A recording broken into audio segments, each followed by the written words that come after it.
Well, let's take a look at the situation for the Israeli captives that are being held in Gaza. 251 Israelis and foreigners were taken captive on October the 7th by Hamas and other fighters. 117 Israelis have returned home, some released in exchange deals, others rescued by the Israeli army. There are currently 101 captives held in Gaza, 36 of whom have been declared dead. But Israeli Prime Minister Benjamin Netanyahu has announced that half of the captives are alive. 37 bodies of captives have been repatriated to Israel. Most are believed to have been killed by Israeli fire. And 8 people have been rescued by Israeli forces, but not without devastating consequences. Sara Khairat has this report. These are the faces of those taken into Gaza from southern Israeli towns a year ago. The youngest, Kfir Bibas, just 8 months old. The eldest, Shlomo Mantzu, aged 86. His family were originally from Iraq. Hamas and other Palestinian factions kidnapped Israelis and foreign nationals in an early morning attack that took Israel by complete surprise, as it marked the end of the Jewish holiday of Sukkot. And just a day after the 50-year anniversary of what Israelis referred to as the Black Day, when it was defeated by Egyptian and Syrian soldiers in the October 6 war. Videos like this one of Noah Argamani were shared globally, of people taken captive from their homes, military barracks, and a massive desert rave. The Israeli military rescued her and 3 others months later, but they killed 236 Palestinians in the process, mostly women and children. Her boyfriend is one of 101 captives still held in the Gaza Strip. Captives' families have tirelessly rallied every Saturday in Tel Aviv and other cities, desperately calling on Prime Minister Benjamin Netanyahu and his far-right government to accept a ceasefire deal.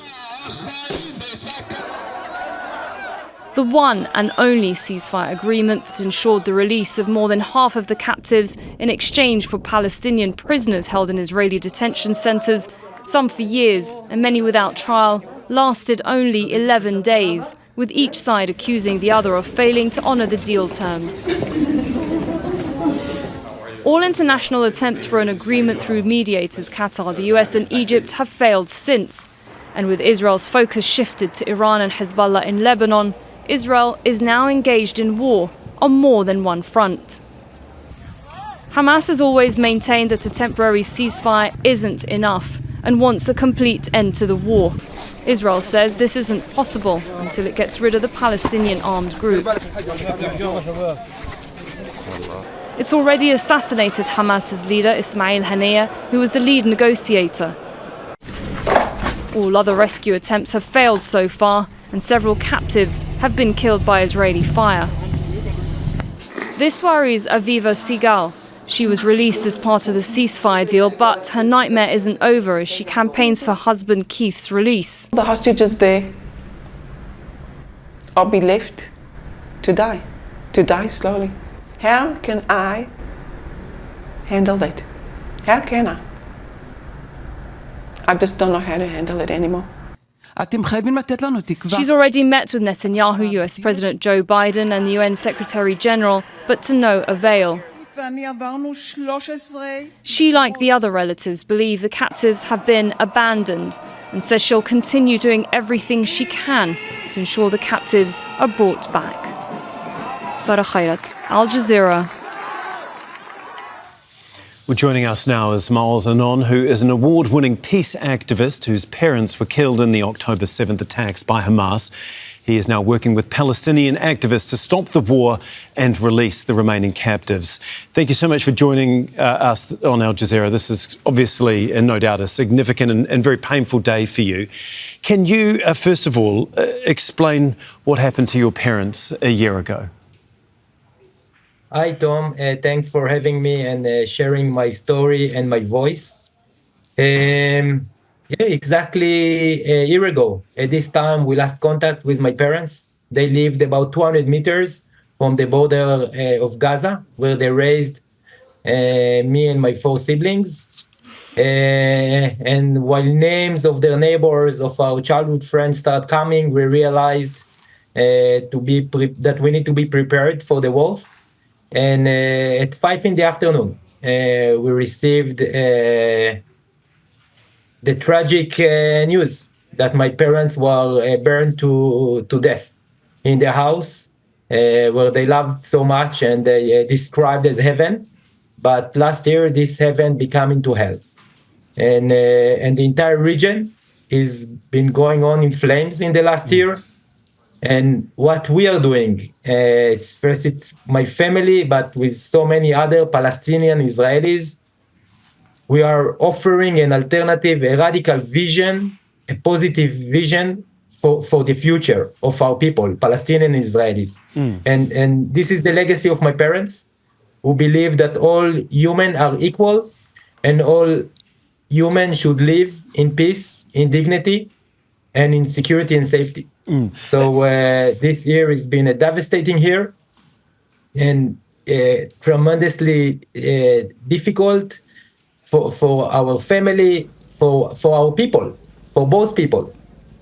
And now it's time to make a stop for it, and it's time to make this war the last war. And what I believed back then, I now know. I know that peace is possible. Like you say, you've been an advocate for peace and an incredibly powerful voice because of the direct and personal impact October the 7th had on you. I imagine it would have been incredibly easy to become bitter and angry and seek revenge for what happened to your parents, but clearly you haven't. Can you just explain your journey to this point?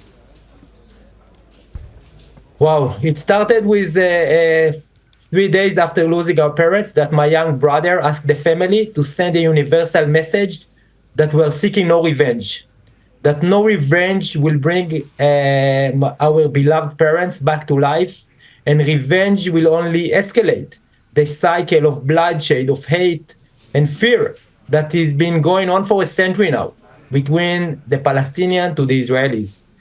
And then I've decided, in order to cure myself from the pain, from the agony, I was broken to pieces. I was drowning in an ocean of sorrow and pain. And to save myself, I chose to walk on the path to peace and reconciliation. And on this path, I was dialoguing. I meet Palestinians from Gaza, from Israel, from the West Bank, Israelis, world leaders such as Pope Francis, and politicians and policymakers and ambassadors and diplomats from all over the world. And I learned 3 lessons: the lesson of hope, the lesson of the future, and the lesson of forgiveness. Hope is not something we find or lose. It's something we create. We make hope with others by envisioning a better future and acting to make it into a reality.